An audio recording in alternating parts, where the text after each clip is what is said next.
All right, guys, thank you so much for being here. I know it's hard to get into the middle of downtown Dallas at rush hour, but we really appreciate you guys coming and hanging out with us tonight. It's just going to be a little bit longer before Beto gets here and comes and talks and gets us all pumped up about voting. Early voting starts October 22nd, so go cast your vote. I highly encourage you to go cast it on the first day of early voting because you never know what's going to happen. So, perfect. All right. So, my name is Jenna. I am one of the people that put this thing together, but I want us to give a really big round of applause for the Lizard Lounge. They have been amazing. They have been phenomenal to us. Just in general, we've had a couple of debate watch parties, and we're going to have another one here, I think, in a couple of weeks. So check that out. Check out betofortexas.com for your local debate watch party. But right now, I am going to have one of our amazing field organizers come up and talk to you guys about our Get Out the Vote volunteer activities. We have 5.5 million potential voters that we have to reach before October 22nd, or we don't win, and it's that simple. So listen closely to them on how to get involved and talk to people to help them get to the polls, put a plan together on how to get there. All right, thank you guys so much.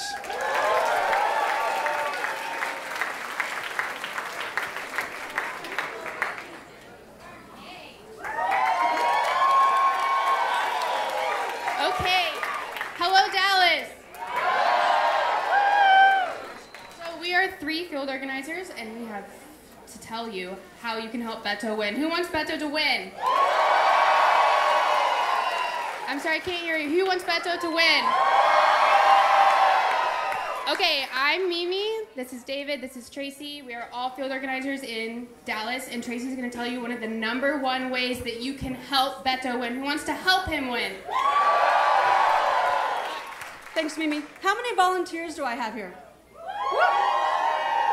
How many volunteer captains do I have here? That's not enough. So the only way we're going to get to those 5.5 million voters and recruit 1 million voters who don't vote in Texas to vote for Beto is to train more volunteers. The people who train volunteers are our captains, our volunteer captains. So we need you guys to step up, show up, and train more volunteers who can reach those 5.5 million voters and convert at least 1 million of them to new voters for Beto. David? All right. And I just want you all to think about November 7th. Think about that day. How did you spend this month to earn November 7th? You're going to wake up November 7th, and who is going to be your senator? That's what I'm talking about. We need you this next month to train volunteers for us, so let's get out the vote for Beto, y'all. And after the event, find people in ambassador t-shirts. They can get you guys signed up to volunteer. Find the 3 of us, find someone in an ambassador t-shirt. They'll get y'all signed up. Thanks, guys.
Will show up on election day or early voting.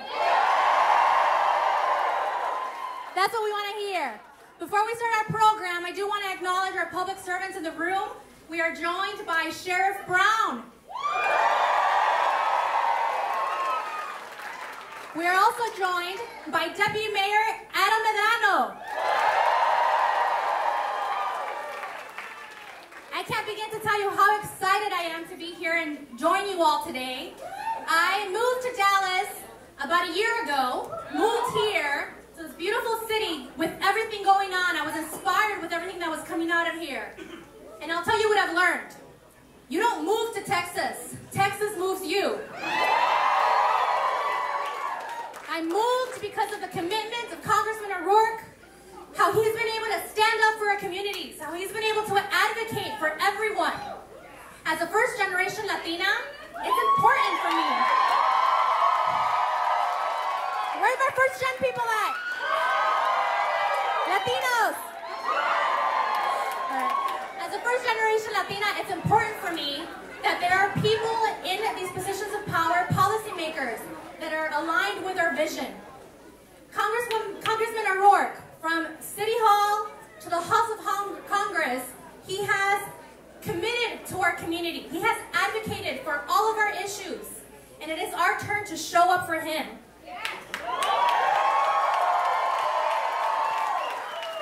I'm glad to see that many of you have contributed, that many of you have already volunteered. How many of you have canvassed for Congressman O'Rourke? There's still time. Sign up and go out and vote. But I do want to make one thing clear. A vote for Beto is a vote for our future. A vote for Beto is a vote for our next generation. I need you to ask yourself, what future do you want for Texas? What future do you want for our country? If you envision a future where you can see children that are not separated by their families based on immigration status, if you can see a future where a child's outcomes are not determined by their zip code, if you can see a future where someone is not incarcerated based on their color, their socioeconomic status, or their race, if you can see a future where love is love regardless of sex and gender, then join me in supporting and welcoming the next U.S. Senator from the state of Texas, Congressman O'Rourke.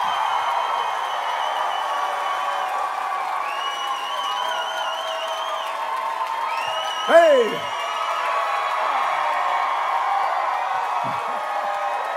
Really good to see everybody. Thank you all for being here. Wow.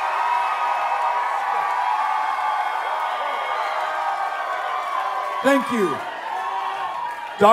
Dr. Patty Garcia, thank you for the introduction, for getting us organized, for making this happen. To the amazing Lizard Lounge, thank you for hosting us today. 27 years and going strong, right? Love it. An institution. Sheriff Brown, Mayor Pro Tem Medrano, thank you for your service to this community. Thank you for being a leader in law enforcement. One of the toughest jobs we can ask anyone in this community to do. Too often a thankless job. And I want to make sure we support those members of law enforcement in our sheriff's department and our police department in the jobs that they do. You don't hear it enough, but thank you for your service. Very grateful.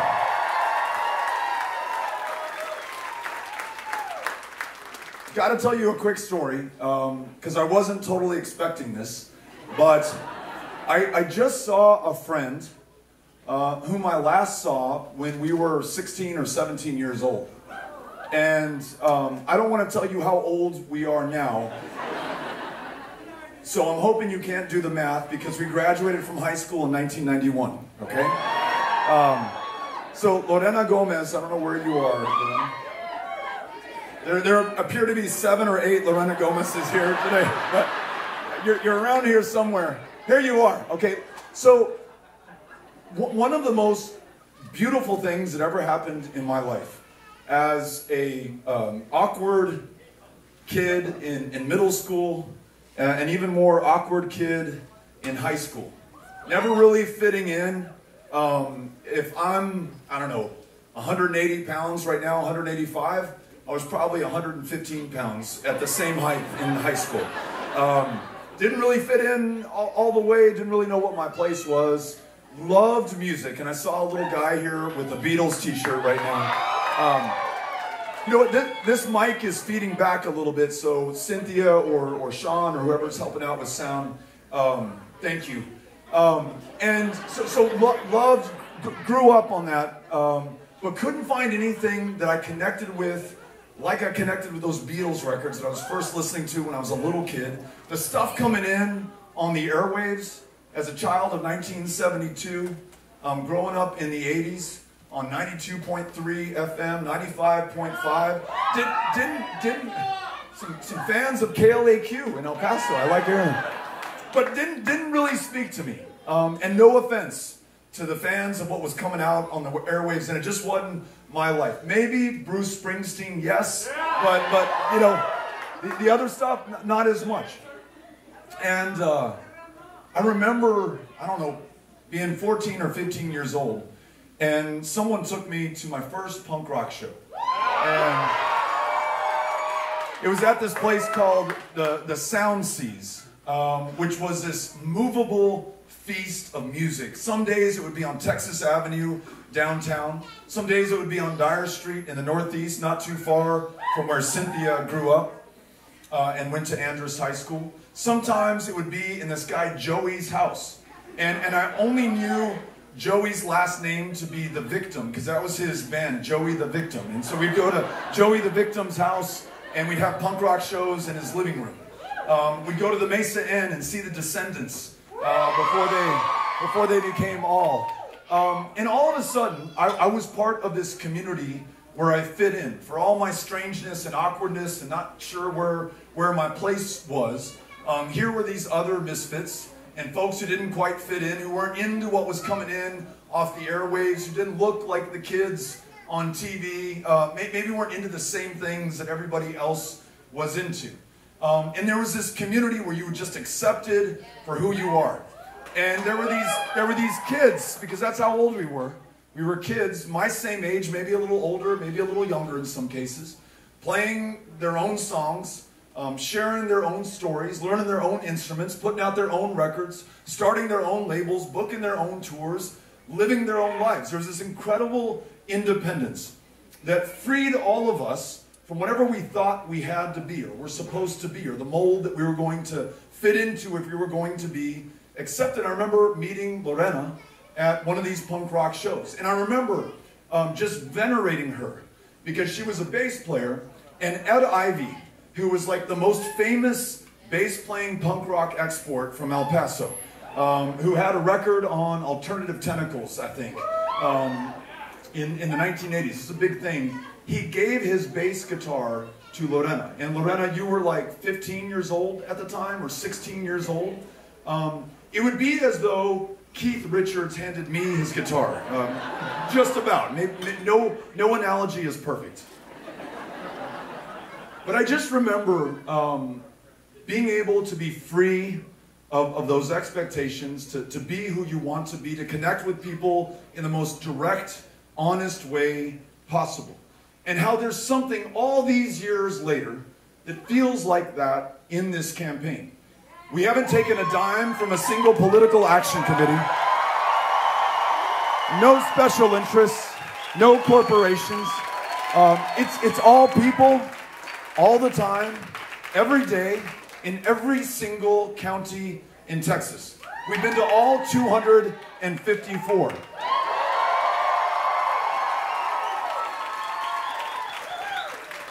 Y fuimos a todos los condados de Texas en los 254 para estar con la gente que queremos servir y representar. Y si podemos hacer eso, primero necesitamos escuchar a sus quejas, a las oportunidades que tienen en sus comunidades, en sus vidas,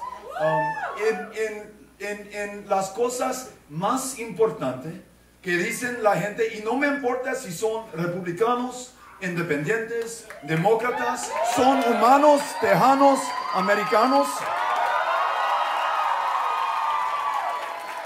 Y en los temas de cuidado de salud, o la necesidad de tener trabajo, o de migración, en este estado de migrantes, sabemos que si escuchamos a la gente, vamos a tener las soluciones de los problemas que tenemos ahora. Por ejemplo, si queremos mejorar nuestras comunidades, asegurar este estado y este país, no, dicen la gente de Texas, y más importante, la gente de la frontera, no necesitamos muros, no necesitamos mandar el ejército, necesitamos tratar cada persona con respeto, con dignidad, como merecen como humanos, ¿no? When we listen to people, and just people, all people, regardless of party affiliation, of race, of who you pray to, or whether you pray at all, of who you love, of how many generations you've been here, or whether you just got here this morning. We're all here together now at this moment.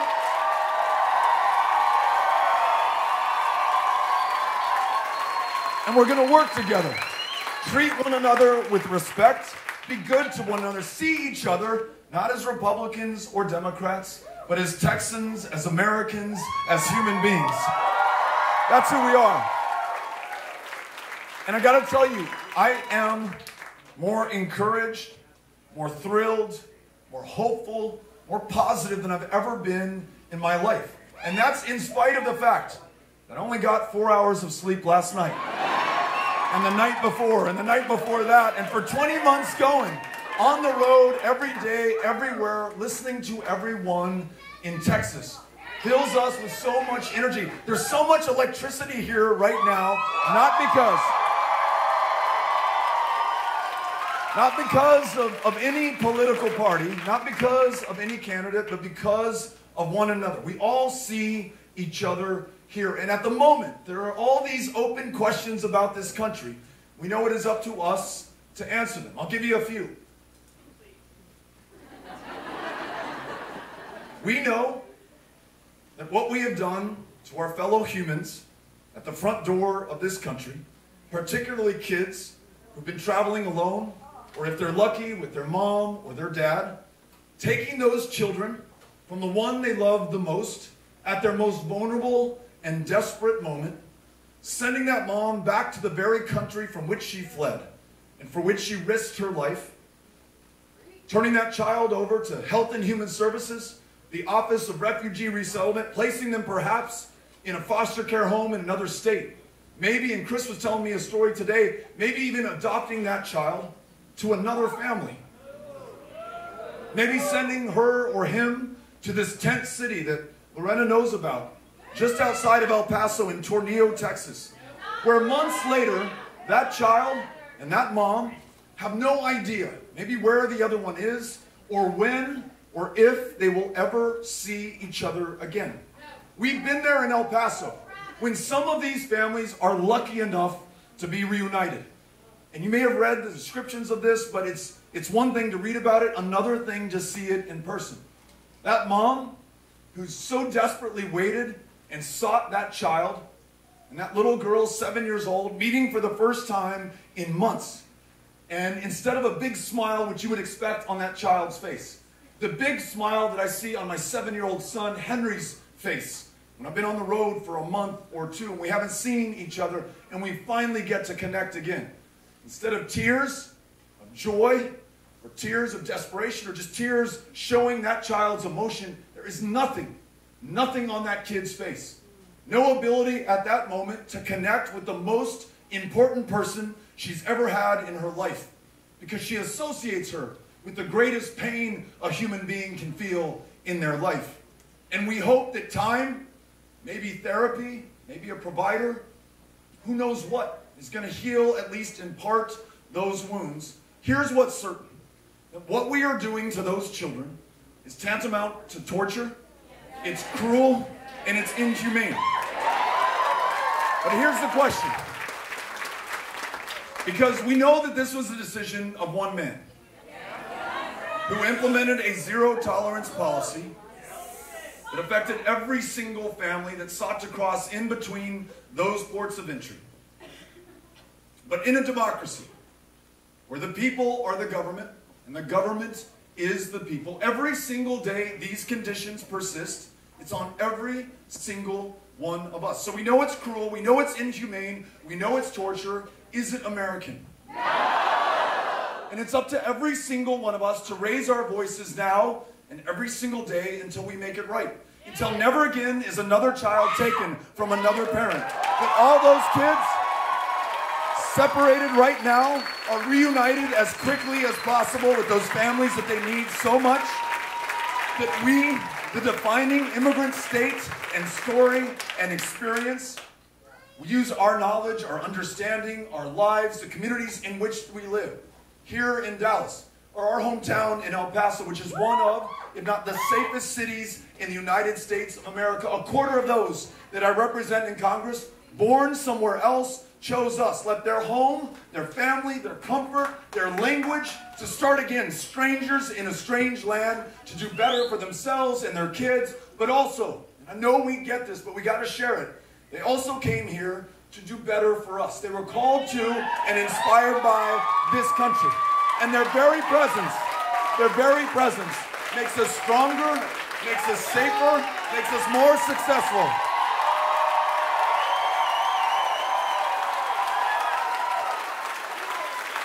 So it's not just what we are against, these walls and this family separation and our failure to reunify these families. It's also about what we are for, living up to our values, the promise and the potential that this country holds for every single one of us today and every generation that follows. On us to bring it home, to use our pride of place as the front door, the connection to the rest of the world, the defining immigrant state, to rewrite those immigration laws in our own image. Free those dreamers from the fear of deportation by making them U.S. citizens today. Make sure that we listen to everyone. We were at a town hall.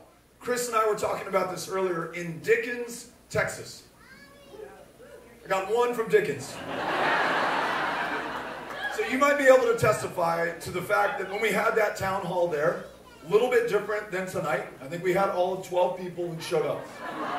But we had a great conversation, including with a young man from Borger who drove 2 hours to come to this town hall meeting because he wanted to share his story. His parents were born in India.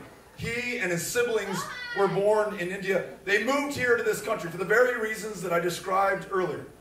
To do better here for themselves and their kids, to do better for us in this country, to contribute to and not take from the American dream. When his parents naturalized, because he was under the age of 18, so did he. Now a U.S. citizen, and he's absolutely doing exceptional work in his life. But he talked about his older sister, who was too old to naturalize with her parents, who, according to the laws that we have on the books right now, got in the back of the line, only to find that that line stretches more than 20 years. So this country in which she's grown up, this country to which she wants to contribute, this country which could be the beneficiary of her genius and her talent and her experience and everything that she's going to be in her life, is essentially asking her to hold on for 20 years. And so what he asked me to do, he said, Beto, I hear you talk about dreamers, and I love it. I couldn't be more with you. I hear you talk about the need to stop taking kids from their families and reunify those who are there, but I also want you to work for families like mine. That's why I'm doing a 4-hour round trip to talk with you today. I want you to be there for my sister. And our response to him is that that's exactly why we showed up in Dickens that day. And that's why we followed up that visit a few weeks later by going to Borger, his hometown, to listen to him and his family and others there, to make sure their experience was incorporated in any proposals that we have. Expand those visas so that we have more places for more people who want to be with their families, who want to do work here in this country, in many cases for which they were educated for in this country, by this country. Make sure that we get the full value of everyone who wants to dedicate themselves and their lives to us. Go into those places where we are not expected, that are so reliably Republican or thought to be so red that Democrats fear to tread. So they don't show up, they don't contest, they don't compete for those votes. I'm talking about places like Abilene, Texas. Tell me if I'm wrong. Thought to be so red, you can see it glowing from outer space as you orbit the Earth. When we show up the first time, we get that look like, did you read the map right? Are you sure you're a Democrat? Because you know about us, right? Maybe 25, 30 people come to that first town hall meeting where we got to listen to and learn from those that we wanted to represent. We have no possibility of fulfilling your expectations if we have not heard them from you first. So that's why we were in Abilene. We said, we don't care who you vote for in this election. Tell us what you want us to do going forward. And then I want to deliver for that. The fourth time we show up in Abilene, just this last August. And we've been on the road now for more than 20 months. 800 people come out to that town hall. Republicans, Democrats, independents, saying, hey, at this very divided moment, when this country's never been more polarized, where the attacks have never been more partisan or petty or paranoid or small, why don't we be the people that the country is looking for? Can we treat one another with civility and decency? Can we have conversations about the things that we care most about? And if you come to a different conclusion, agree that you're just as American as I am, and that maybe there is some common ground from which we can work, some consensus that we can find, some compromises that we can make, so that we can do something better for those whom we serve. We never ask, nor do we care what party you belong to. We just care that you're there, that we recognize that we're all now in the same boat, that any challenge we face, whether it's immigration, whether it's family separation, whether it's making sure that we're there for those dreamers or those who are trying to follow the law and get in that 20-year line, or whether it's the fact that in this, the least insured state in the United States of America, the #1 provider of mental health care services today is the county jail system. So bad for so many with schizophrenia or bipolar disorder or depression who are uninsured, cannot get help, that they get arrested on purpose because they know the county jail, and the sheriff can attest to this, is the one place by law that they are guaranteed to be fed, to be clothed, to be housed, to receive the treatment, the prescriptions for the psychotropic medications that make life bearable for them, just as we have to imagine how bad things would have to be for you in Honduras or Guatemala or El Salvador to scoop up that baby of yours and travel 2,000 miles to come here. No one does that for kicks. We also have to imagine how bad things would be for you.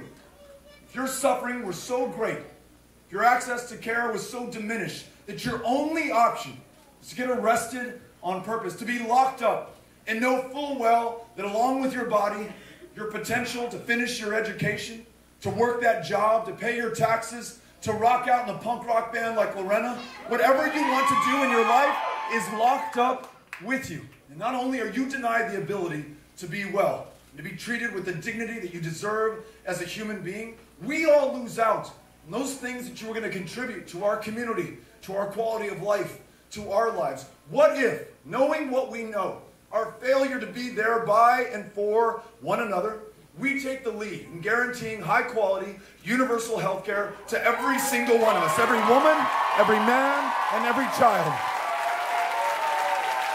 And that's mental health care, it's primary health care, it's specialty health care. And it means every woman makes her own decisions about her own body and has access to the care that allows her to do that. We could lead the way, and we should. What if, knowing that teachers, do I have any public school educators here?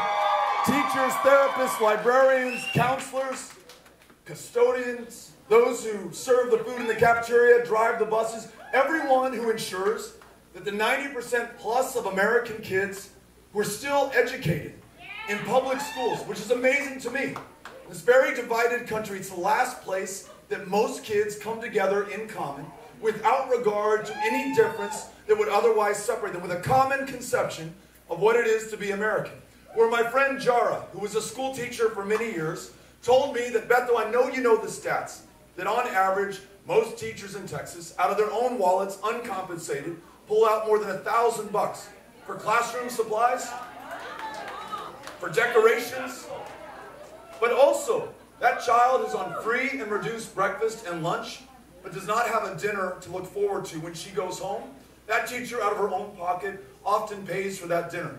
That child who's shown up every day in the same pair of shorts, the same t-shirt, and likely the same underwear, out of her own pocket, she's buying underwear and shirts and shorts for that child. That teacher, in this state, there's a 50% chance they're working a second or a third job just to make ends meet. We don't pay them enough to focus on the most important job that they have. And in addition, y además, we ask them to teach to a high-stakes, high-pressure, standardized test that in no way effectively measures that teacher's performance or that child's potential in the classroom.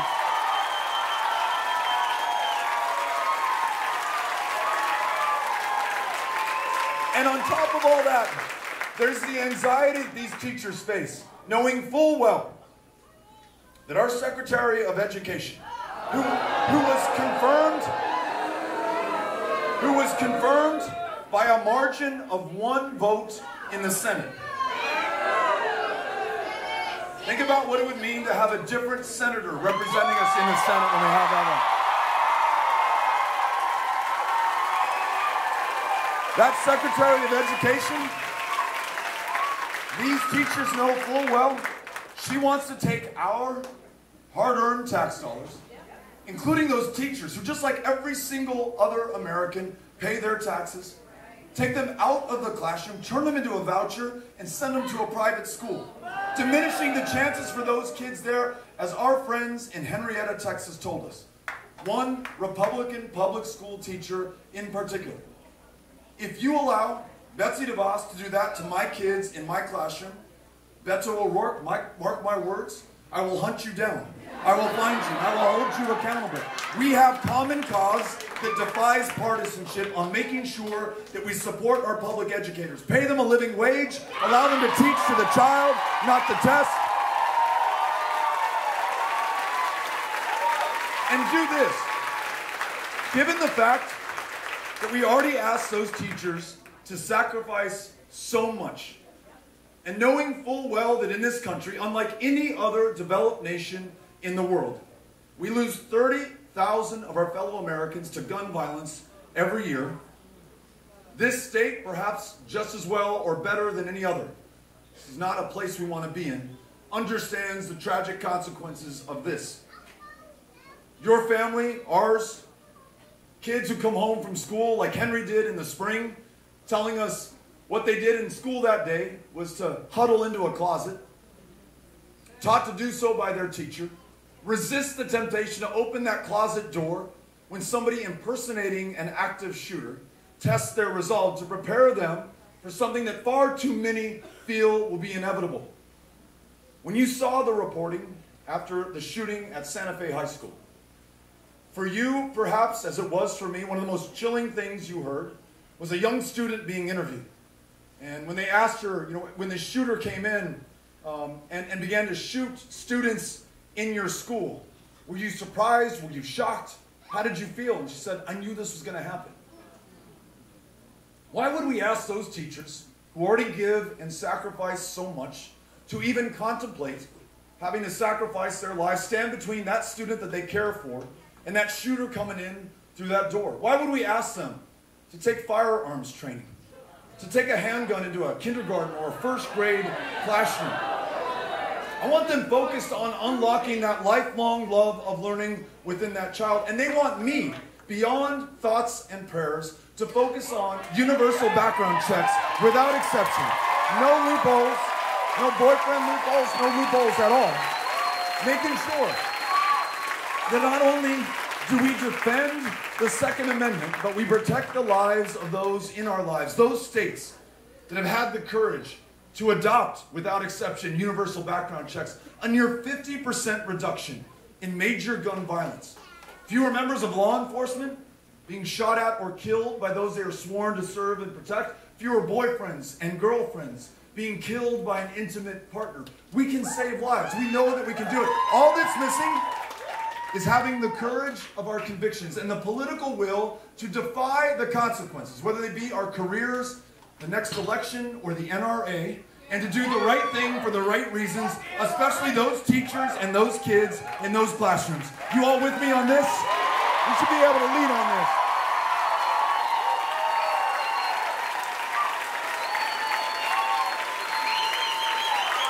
What if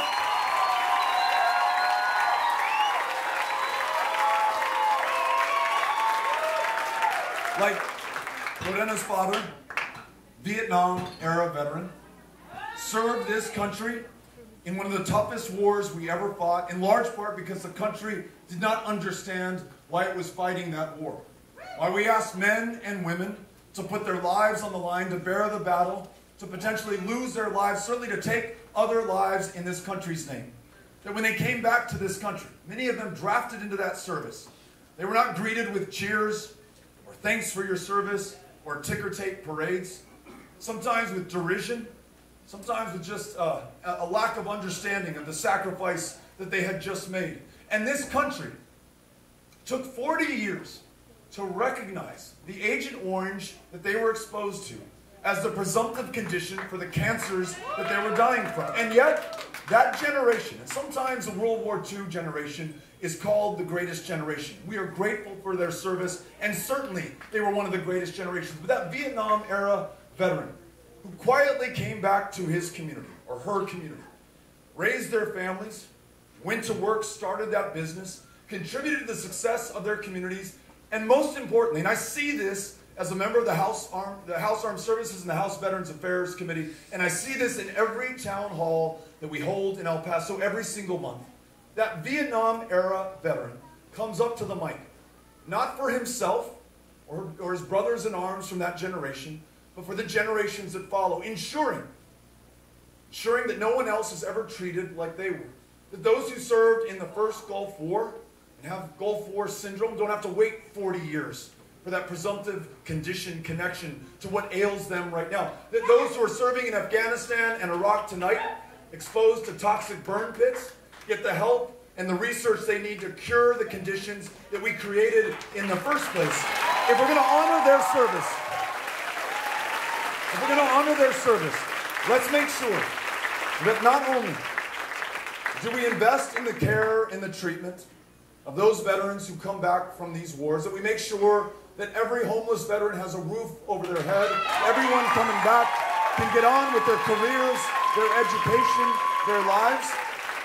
But if we really want to have their backs and those of the service members tonight in Afghanistan, entering now our 18th year in war, Iraq, we've been there almost 28 years straight, 6 successive presidential administrations, with that 2001 authorization to go to war, which has never been debated again in the 18 years since, is the same legal underpinning for our presence in Syria, in Libya, in Yemen, in Somalia, in Niger, and so many of these other countries where we are losing the lives of our fellow Americans and taking the lives of others. And so here's my proposal. What if, before we go into the next war, what if before we renew the wars that we are already in, we answer these questions? What does victory look like? What is our strategy to achieve it? And why do we fight? Why do we ask you to sacrifice your life? Why do we ask you to kill other people in the name of this country? We, a democracy, vested with the power in the first article of the Constitution for declaring and making and ending these wars.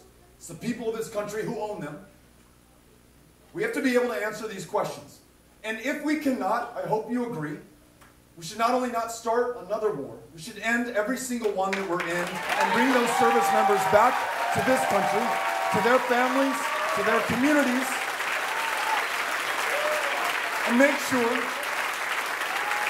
that our foreign policy aims are pursued in any manner that allows us, with dignity, to achieve our goals, to use diplomacy, to reinforce the relationships and the alliances that we have around the world, to ask all of us, not just those 18 and 19 and 20-year-olds, to bear the burden of our foreign policy on their backs. I know that Texas, with such a distinguished record of service, with more military installations than any other state, can lead on this. I know that Texas, for the wars that we fight within our borders, including a war on drugs that has become a war on people, and a war on some people more than others, a war fought now for more than 50 years, costing well over $1 trillion, one of whose principal aims was reducing the supply of marijuana in the U.S., stopping the flow of the proceeds from its sale to the kingpins and the criminals and the cartels. More than $1 trillion, more than half a century later, it's only more, not less, available today.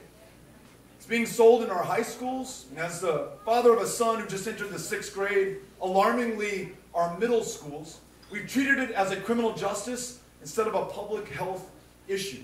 We cause that veteran who comes back with post-traumatic stress disorder to take an opioid to which she may become addicted and succumb in a country that lost 70,000 people to drug overdose deaths just last year, instead of that medicinal cannabis that might be a treatment, non-addictive, that makes life a little bit better for that person who needs to get on their feet.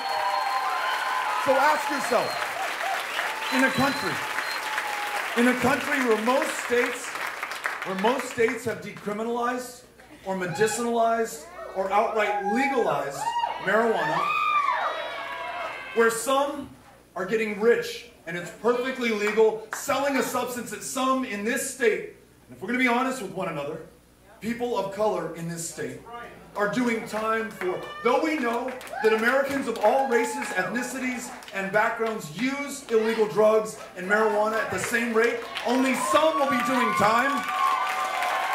Only some will be released and have to report that conviction on an employment application form, making it less likely that they're hired. Only some, because of that conviction, will be ineligible for a Pell Grant that allows them to go to a university and better themselves so that they can do better for all of us. Only some will have their choices and options narrowed, constrained, or even eliminated. So after we end the prohibition on marijuana, let's expunge the arrest records of everyone arrested for a possession that's legal in so much of the country today.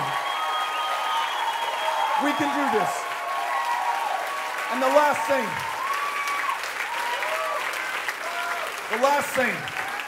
when I say that we want to represent you and every single one of us in the state of Texas, all 28 million of us, when I tell you that we've been to every single county, no matter how red and Republican, no matter how blue and Democrat, no matter how independent, no matter how small, and I'm talking about you, Loving County, Mentone, Texas. I also mean that everyone is treated with the respect and dignity they deserve as a human being in a state where you can be fired and it's perfectly legal for your sexual orientation. In a state that seriously debated a bill to try to freak you out about transgender children coming into another child's bathroom, when we know that transgender children are far more likely to be the victims and the perpetrators of any attack. In a state with 30,000 children in the foster care system, in a state whose child protective services was so underfunded that until recently, many of those kids were sleeping on top of or underneath those desks in those offices at CPS for lack of a home into which they could be adopted. But in this state, under the guise of religious liberty, you can still be too gay to adopt one of those kids into your home. What if this state were the state to lead on the full civil rights of every single one of us, regardless of who you love or who you are, or any small difference that is in no way define us? That is our opportunity. And what we are all doing, what you are all doing here tonight, is making this possible. There are 27 days until the election of our lifetime. Yesterday was the registration deadline. We've locked in the players. We now need to make sure that everyone is off the sidelines and into the game. In 12 days, you will have your opportunity to vote in this election. The first day of early voting is the 22nd of October. You can vote in any early voting location in the county that you're registered in. So convenient for your work or your school, where you're having lunch, where you're picking your kids up from. Make sure that date, the 22nd, is marked on your calendar. Let me ask you the following favor. The TV ads that we are running, the radio spots you may or may not hear on the way home from work, those might or might not connect.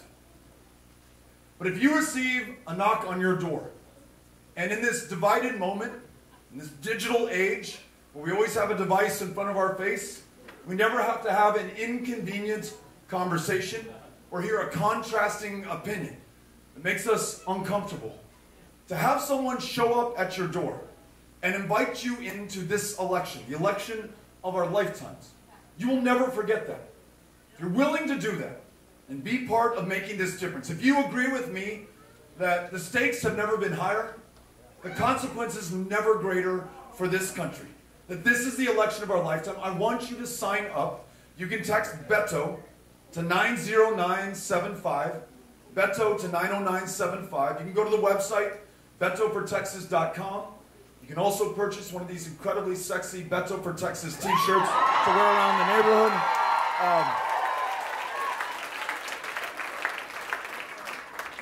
I guarantee you, in a campaign of people without a dime of PACs, the largest grassroots effort you've ever seen, that will be our path to victory. A victory that we will celebrate on the 6th of November for this state, for this country, for this generation, and every generation that follows. Thank you for having me out. Very, very grateful. Thank you. Thank you. Thanks, man. Thank you. Thank you. Thank you all. Thanks. Thank you for having me.